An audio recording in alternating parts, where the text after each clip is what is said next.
जय हिंद। नमस्कार साथियों, कैसे हैं आप सभी। आई होप आप सभी बढ़िया होंगे, स्वस्थ होंगे, मस्त होंगे। आज के सेशन में हम लोग समझने वाले हैं तुल्यता संबंध क्या होता है। ठीक है, तुल्यता संबंध के लिए 3 कंडीशन होती हैं, स्वतुल्य, सम्मित और संक्रामक, है ना। Reflexive, symmetric and transitive. अगर ये तीनों रिलेशन हैं तब आप बोल पाते हैं कि ये आपका फंक्शन या फिर जो भी फंक्शन दिया रहता है वो आपका इक्विवेलेंस रिलेशन यानी कि तुल्यता संबंध होता है ना। पिछली क्लासेस में हमने आपको 3 क्लासेस प्रोवाइड करी, एक स्वतुल्य, सम्मित और संक्रामक। अगर आप सभी ने देखा होगा तो सही से आप समझ गए होंगे कि स्वतुल्य, सम्मित और संक्रामक होता क्या है ना। और यही चीज़ होती है तुल्यता संबंध। और तुल्यता संबंध से संबंधित 5 नंबर में क्वेश्चन यूपी बोर्ड में पूछे जाते है ना। और अगर आपने मान लीजिए वो क्लासेस नहीं देखी तो कोई बात नहीं, लिंक डिस्क्रिप्शन बॉक्स में दे दिया जाएगा, आप वहाँ से जाकर देख लीजिए, है ना। बेस जब आपका मजबूत होता है तो आप क्वेश्चंस को भी आसानी से कर लेते हैं ना। तो पहले आप उन वीडियोस को देखें, उसके बाद ही इस क्लास को अटेंड करें। ठीक है, चलिए स्टार्ट करते हैं। सबसे पहले हम वही स्वतुल्य, सम्मित और संक्रामक की बेसिक कंडीशंस को एक बार रिवाइज कर लेते हैं, है ना। स्वतुल्य होता क्या है, इसमें जो भी आपके पास फंक्शन ए में एलिमेंट्स होते हैं उनका स्वयं के साथ संबंध आपको दिखाना होता है और वो क्या हो जाता है, स्वतुल्य संबंध हो जाता है। ओके, सम्मित की बात करते हैं तो इसमें क्या होता है, जैसे ए कामा बी, जैसे 2,1 दिया गया है ना। आर में रिलेशन अगर इसका 2,1 दिया गया तो 1,2 होना अनिवार्य है, यानी कि उसका सीक्वेंस चेंज हो जाए और जो नेक्स्ट एलिमेंट आपको देखने को मिलेंगे कुछ इस तरीके के हों। जैसे 2,3 है तो आने वाला एलिमेंट क्या हो जाए, 3,2। उनका सीक्वेंस बदल के बाकी एलिमेंट्स वही रहे, है ना। तो इस तरीके का जो संबंध होता है वो सममित होता है। रही बात संक्रामक की, तो संक्रामक थोड़ा सा अलग होता है, लोगों को समझने में दिक्कत आती है। जैसे मैंने क्या कहा, ए कामा बी, ठीक है, मैं जो बता रहा हूँ आप उसे देखें। A comma B belongs to R, B comma C belongs to R और A comma C belongs to R, है ना। इसलिए मैं बोल रहा था आप सभी पहले स्वतुल्य, सम्मित और संक्रामक की तीनों जो कंडीशंस मैंने आपको अलग अलग वीडियोस में बताई हैं, समझाई हैं, पहले अगर आप वो देख लेते तो यहाँ पर समझाने की आवश्यकता ना पड़ती और आप कम समय में आसानी से सीख भी जाते, है ना। तो ए कामा बी का मतलब क्या है, बिलोंग्स टू आर। ठीक है, देखो जैसे 1,2, ठीक है, उसके बाद आर में है। अब 2 से देखो, ए कामा बी, एक क्या हो गया, मान लो ए हो गया, 2 क्या हो गया यहाँ पे, बी हो गया। अब बोल रहे हैं ए कामा बी, मान लो ए कामा बी, तो ये हो गया। अब बी से स्टार्ट हो और सी तक समाप्त हो, तो 2 से स्टार्ट करें यानी कि बी था, सी की जगह पे मान लेते हैं 3, तो 2,3 हो गया। अब 1 और 3 का रिलेशन अगर बन जाए तो वो क्या हो जाएगा, आपका संक्रामक हो जाएगा। यानी कि जैसे आपके पास एलिमेंट कौन कौन से हो, 1,2, 2,3 और 1,3 का होना बहुत आवश्यक है। हालांकि ये बात आपको यहाँ पर समझ नहीं आई, इसलिए पहले आप जाएं संक्रामक, सम्मित और स्वतुल्य की कंडीशंस को देख कर आए। ठीक है, तभी आपको ये यहाँ पर समझ में आने वाला है। ठीक है ना। तो सबसे पहला एग्जाम्पल जो दिया गया है उसको समझने से पहले हम वही बेसिक चीज़ें फिर से एक बार रिवाइज कर लेते हैं अपने अंदाज में जो मैंने आपको बताई थी। ठीक है ना। तो यहाँ पर ये स्वतुल्य की कंडीशन दी गई, जैसे मैंने बताया था मोहन की लंबाई 170 सेंटीमीटर है और मान लेते हैं मोहन आपका ही नाम है, तो आपकी लंबाई भी तो 170 सेंटीमीटर हुई, हम मान कर चल रहे हैं ना। दोनों की बातों में क्या डिफरेंस आपको कोई दिख रहा है, नहीं दिख रहा, बस बोलने का ढंग बदल दिया, बाकी तुलना तो उसी एक पर्सन से हो रही। स्व का मतलब स्वयं, तुल्य मतलब तुलना, जिसकी स्वयं से तुलना की जाए, है ना, तो वो क्या हो जाता है, स्वतुल्य हो जाता है। अब बेसिकली यहाँ पर आप देख पा रहे हैं मैंने क्या बताया, ए कामा ए बिलोंग्स टू आर, और जहाँ पर ये प्रत्येक ए कहाँ से आ रहा है, फंक्शन ए से आ रहा है। जैसे आपके पास ये फंक्शन दिया गया है, इसमें 2 एलिमेंट्स हैं, 1,2। अब इनका रिलेशन क्या बनेगा, 1 है तो 1,1, 2 है तो 2,2, यानी कि जितने भी फंक्शन में एलिमेंट्स दिए रहते हैं उनका स्वयं के साथ रिलेशन जो होता है वही आपका स्वतुल्य होता है ना। यह यहाँ पर नहीं समझ में, चलिए ये एग्जांपल देख लेते हैं। देखो यहाँ पर 1, 2, 3 ये फंक्शन के एलिमेंट्स दिए गए, इनका स्वयं के साथ संबंध आपको निकालना है। जैसे 1 है तो 1,1 हो गया, 2 है 2,2, 3 है 3,3। अब अगर ये नहीं होते तब हम बोलते हैं स्वतुल्य नहीं है, हालांकि ये दिए गए यानी कि ये क्या हो गया, आपका स्वतुल्य फंक्शन हो गया। चलिए एक और एग्जांपल देख लेते हैं। यहाँ पर दिया गया ए बी सी, ठीक है, तो इनका स्वयं के साथ संबंध देखते हैं। ए का ए के साथ है, ए कामा ए, बहुत बढ़िया। बी है तो बी का बी के साथ, बी कामा बी, ठीक है। सी का सी कामा सी, यानी कि ये भी है तो ये क्या हो गया, स्वतुल्य हो गया। इस तरीके से हम स्वतुल्य को सिद्ध करते हैं। आई होप अब आपको समझ में आ गया होगा। अब यहाँ पर सिमेट्रिक यानी कि सम्मित के लिए भी देख लेते हैं। A comma B belongs to R और B comma A belongs to R, जहाँ पर प्रत्येक ए बी ये बिलोंग्स टू फंक्शन ए से कर रहा है, ठीक है ना। अब इसका मतलब आपको नहीं समझ में आया, कोई बात नहीं, इसको और समझते हैं पहले इस एग्जांपल से। जैसे यहाँ पर दिया गया देखो मैंने ये दो एग्जांपल क्यों छोड़े, अभी पहला वाला एक एग्जांपल था उसको भी स्किप किया, डायरेक्ट ये क्यों समझा रहा हूँ, क्योंकि आपका सीक्वेंस क्या है समझने का वो मुझे पता है। जैसे फंक्शन ए दिया गया 4,5, ये दो एलिमेंट्स दिए गए, अब इनका रिलेशन क्या होना चाहिए, पहले 4,5 और फिर इनका सीक्वेंस चेंज हो जाए, बाकी वह रहे एलिमेंट्स वही। 4,5 का सीक्वेंस बदला तो 5,4 हो गया, यानी कि आगे पीछे। अब मान लो इसी में हम इंक्लूड कर देते शौतुल्य वाली कंडीशन, उसको हमें देखने नहीं, जैसे ये जो एलिमेंट्स दिए गए इनके साथ शौतुल्य की कंडीशन अगर जोड़ेंगे तो 1,1, 2,2, 3,3 ये तो आएगा, लेकिन हमें इसको देखना ही नहीं है। हमें देखना है एलिमेंट्स जो आ रहे हैं न्यू एलिमेंट्स जो आ रहे हैं, जैसे 1,2 है तो इसका क्या देखो 2,1 है, जी हाँ है, यानी कि ये तो सम्मित हो रहा है। अभी यहाँ पे देखना है 2,3 दिया गया, ठीक है। अब इनका सीक्वेंस चेंज करेंगे तो 3,2 देखने को मिल रहा है, यानी कि ये क्या हो गया, शौतुल्य की कंडीशन को फॉलो कर रहा है, सॉरी सम्मित की, है ना, सिमेट्रिक की कंडीशन फॉलो कर रहा है। तो यहाँ से देखिए इसको देखना ही नहीं, शौतुल्य सम्मित संक्रामक में इसको देखो सिर्फ और सिर्फ इसको शौतुल्य में देखना रहता है। सम्मित और संक्रामक में अगर ये दिया है तो ये मानकर चलिए आपके लिए एडिशनल जानकारी बस दी हुई है, इसको कोई कंपलसरी नहीं है, दिया ही रहेगा नहीं, ठीक है। ये होना जरूरी है किसके लिए, सम्मित के लिए। संक्रामक के लिए होगा तो एक और एलिमेंट्स ऐड हो जाएगा, जैसे A, B, C, A, C, इस तरीके से। अभी समझ में आया ना। संक्रामक के लिए अभी मैंने आपको बताया, ठीक है। ये जैसे A, B belongs to R है, B, C belongs to R है, A, C belongs to R है, जहाँ पर प्रत्येक ABC कहाँ से है, फंक्शन ए से आ रहे हैं। 1, 2, 3 ये एलिमेंट्स दिए गए, ठीक है ना, समझने का प्रयास करें। अब जैसे 1, 2 तो ये इसको मान लीजिए आप A, ठीक है, इसको 1 को मान लो क्या A, ठीक है, 2 को मानो B और 3 को मानो C, ओके। अब देखो A, B यानी कि A, B का मतलब क्या होगा, यहाँ पे 1, B का मतलब होगा 1, 2 है कि नहीं है, ठीक है। B, C का मतलब 2, 3 वो भी है, ठीक है। अब देखना है A, C, A की जगह पे 1 था, ओके, C की जगह पे 3 था, 1, 3 वो भी है, यानी कि ये क्या हो गया, संक्रामक हो गया। अभी समझ में आया ना। अगर अभी भी नहीं समझ में आया तब तो भाई आपको वो पिछली वीडियोस देखनी ही होंगी। हालांकि यहाँ पर मैंने आपको थोड़ा फास्टली समझाने का प्रयास किया है, वो अलग बात है, लेकिन आपको क्या करना है, अपना बेसिक मजबूत करना है, ठीक है ना। तो यहाँ पर अब हम उन क्वेश्चंस को अटेम्प्ट करने वाले हैं जो आपकी यूपी बोर्ड में कई बार पूछे गए। चलिए करते हैं उन क्वेश्चंस को। यहाँ पर पहला क्वेश्चन दिया गया है, मान लीजिए टी किसी समतल में स्थित समस्त त्रिभुजों का एक समुच्चय है, समुच्चय टी में, ठीक है। आर यहाँ पर रिलेशन दिया गया है T1 T2 क्या है, सर्वांग सम है। अब ये संबंध आपको तुल्यता संबंध सिद्ध करना है, कहने का मतलब है, ठीक है। तो T1 T2 क्या है, सर्वांग सम है, यानी कि सभी अंग क्या है, समान है। तो चलिए कर लेते हैं इसको यहीं पे सॉल्व, ठीक है, चलते हैं। T1 T2 क्या है, सर्वांग सम है, ये T1 और ये T2।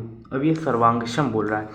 नंबर 1 तो तुमको स्वातुल्य देखना रहेगा, ठीक है, और नंबर 2 सम्मित, भाई तुल्यता के लिए तीनों कंडीशन होनी बहुत अनिवार्य है।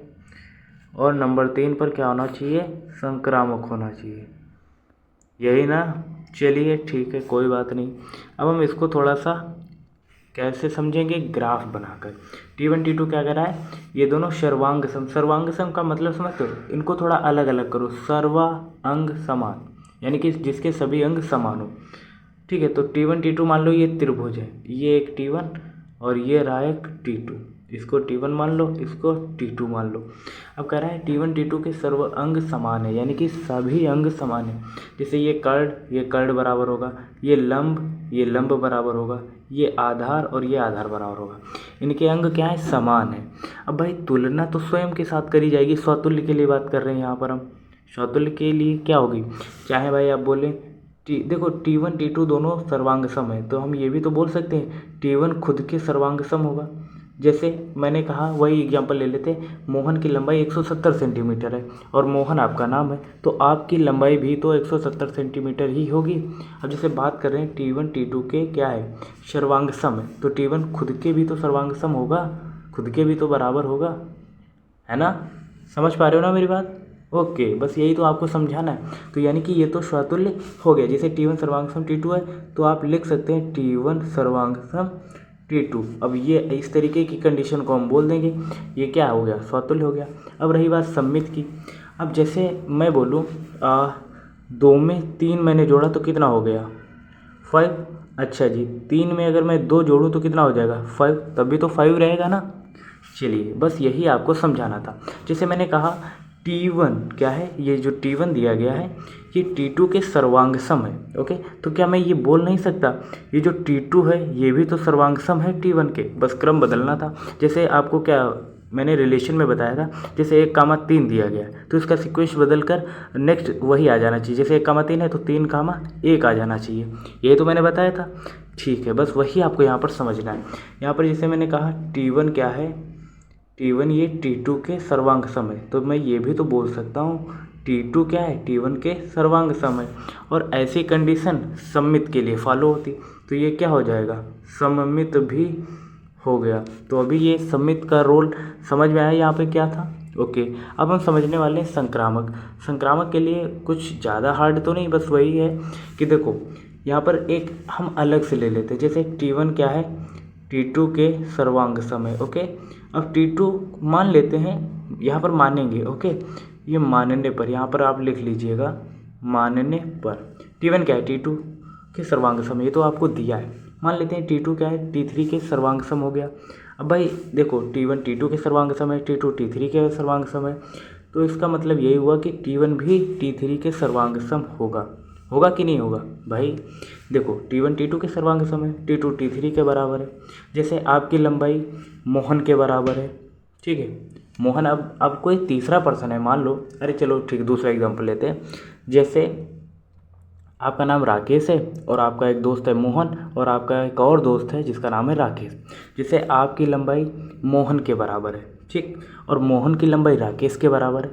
अरे आपके जो भी 3 दोस्त हैं ऐसे ही समझ लो ना, एक का नाम है क्या राकेश, एक का नाम है मान लो मोहन, और एक का नाम क्या है सुधीर मान लेते हैं, ठीक है। तो राकेश और मोहन की लंबाई क्या है 170 सेंटीमीटर है, कुछ भी मान लो, ठीक है। राकेश और मोहन की लंबाई कितनी है 170 सेंटीमीटर, यानी कि राकेश और मोहन की लंबाई बराबर है, ठीक है। अब ये जो सुनील क्या सुधीर बताया था, सुधीर ये मोहन के बराबर है, तो कहने का मतलब तो ये हुआ इनडायरेक्टली कि तीनों की लंबाई बराबर है।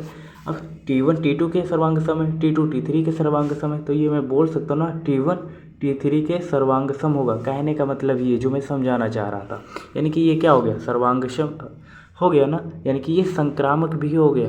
देखो A, B, C और A, C वाली कंडीशन यहाँ पर क्रिएट हो गई ना, तो यानी कि ये क्या हो गया सर्वांग सम भी हो गया। अगर आपको लैंग्वेज में समझना है तो यहाँ पर ये डिटेल में समझाया गया, आप इसे पढ़ लीजिए, स्क्रीनशॉट ले लीजिए, ठीक है। बस देखो यही 4 लाइनें आपको लिखनी रहेंगी बोर्ड एग्जाम में, और क्या मिल जाएगा 5 नंबर मिल जाएगा। और उसमें से आपको ये तो पता ही श्वातोल्य सम्मित और संक्रामक, बस देखो सिद्ध करने वाले क्वेश्चन आए तुल्यता से, तो श्वातोल्य सम्मित संक्रामक डाल के बस अगर नहीं भी आ रहा है तब भी आप लिख कर आएँ, ठीक है। मार्क्स आपको मिलेगा क्योंकि कंडीशन आप लिख के आए तो उससे पर आपको 1-1 नंबर मिल जाएगा, 3 नंबर तो ऐसे ही मिल जाएंगे, है ना। तो छोड़ना नहीं है, नंबर्स आपको मिलेंगे। और इस तरीके से नेक्स्ट क्वेश्चन जो दिया गया है उसको भी देख लेते हैं एक बार।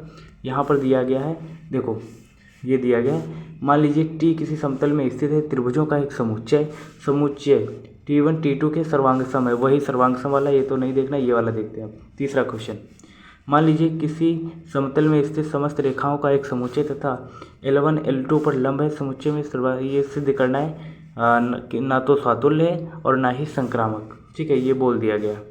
L1 और L2 पर क्या है लंब है, बस ये आपको बताना है।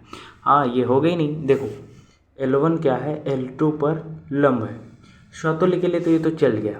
मान लो यहाँ पर ये देखो दिया गया है, ये देख लेते हैं। यहाँ पर ये L1 दिया गया और ये L2 दिया गया, ठीक, ये L1 और इस पर ये लंब L2, ठीक है। देखो भाई इसको बढ़ा लेते हैं थोड़ा सा। अब देखो L1 क्या हो जाएगा L2 पर लंब हो जाएगा, L2 L1 पर लंब है, यानी कि स्वातुल्य तो हो जाएगा, किंतु सम्मित नहीं होगा। सम्मित देखो सम्मित भी हो जाएगा। सम्मित क्या पॉसिबल है, चलिए देख लेते हैं एक बार। स्वातुल्य नहीं होगा किंतु सम्मित हो जाएगा भाई। देखो ये क्या है L2 है और ये क्या है L1, इसको अगर बढ़ाएंगे L2 को यहाँ तक L2, तो L2 पर आप देख पा रहे हैं ये L1 क्या हो जाएगा लंब हो जाएगा, ठीक है, ये देख पा रहे हैं ना। इसको अगर बढ़ाएं L2 को तो L2 पर ये L1 लंब हो जाएगा, चूँकि L1 पर L2 ऑलरेडी लंब है तो ये तो सम्मित हो गया, यानी कि L2 L1 पर लंब है और L1 L2 पर लंब है, यानी कि ए कामा बी। देखो सीक्वेंस बदल गया, जब भी सीक्वेंस बदले सममित बोल देना है आपको, ठीक है। आंख बंद करके आपको बोल देना है वो सममित है। अगर सीक्वेंस बदल करके सेम एलिमेंट से जो आपका रिलेशन बन रहा है तो आप आंख बंद करके बोल देंगे वो सममित होगा। किंतु देखो भाई, कोई स्वयं पर लंब नहीं हो सकता। जैसे मैं वही एक क्वेश्चन करूं, क्या आप अपने ही ऊपर खड़े हो सकते हैं? क्या ये पॉसिबल है? नहीं पॉसिबल है ना। तो उसी प्रकार ये स्वयं पर लंब नहीं हो सकता, है ना। यानी कि कोई भी चीज़ स्वयं के ऊपर आप अपने ऊपर जिस प्रकार खड़े नहीं हो सकते, उसी प्रकार L1 जो है वो स्वयं पर लंब नहीं हो सकती, 90 डिग्री का कोण नहीं बना सकती। समझ गए ना? जी हाँ दोस्तों, वही समझाना चाह रहा हूँ। और भाई देखो, L1 L2 पर लंब हो सकता है, L2 L1 पर लंब हो सकता है, लेकिन स्वयं पर लंब नहीं हो सकता। और L3 मान लो एक नई लाइन खींचते हैं यहाँ पर, तो L3 पर क्या L1 कभी लंब होगा? कभी नहीं होगा भाई। L1 तो ये हमने खींचा, L3 ये खींचा, ये तो क्या हो गया, पैरेलल हो गए, समांतर हो गए, तो क्या ये कभी लंब होंगे? नहीं होंगे, तो ये संक्रामक भी नहीं होगा। इस तरीके से आपको देखना है। और ये डिवीज़न वाला मोस्ट इंपॉर्टेंट क्वेश्चन है, आप इसको समझ लीजिए एक बार। हालांकि वीडियो काफ़ी लंबी हो गई है तो एक्सप्लेन करना यहाँ पे पॉसिबल नहीं है, ठीक है। बाकी आप देख लीजिए, समझ नहीं आता डिस्क्रिप्शन बॉक्स में आप बताइएगा। यहाँ पर हमने तुल्यता संबंध को समझ लिया है और उससे संबंधित कुछ इंपॉर्टेंट क्वेश्चंस भी करें, ठीक है। ये भी गुणन से संबंधित है, आप कर लीजिए एक बार। और बहुविकल्पीय क्वेश्चन में सबसे ज़्यादा बार ये पूछा जाने वाला क्वेश्चन है और इसका ऑप्शन सी राइट आंसर हो जाएगा, 6 का 8, ठीक है। और ये भी क्वेश्चन कर लीजिए, काफ़ी बार पूछा गया है, ठीक है। इतना कठिन है नहीं, आप करने का प्रयास करेंगे तो चीज़ें भी समझ में आएंगी, ठीक है। तो आज के लिए इतना ही रखते हैं और अंत में यही कहना चाहूँगा कि छोटों को प्यार दें, बड़ों को सम्मान दें और अपना व्यक्तित्व इस प्रकार विकसित करें कि महिलाएं आपके पास सुरक्षित महसूस करें। जय हिंद, जय भारत।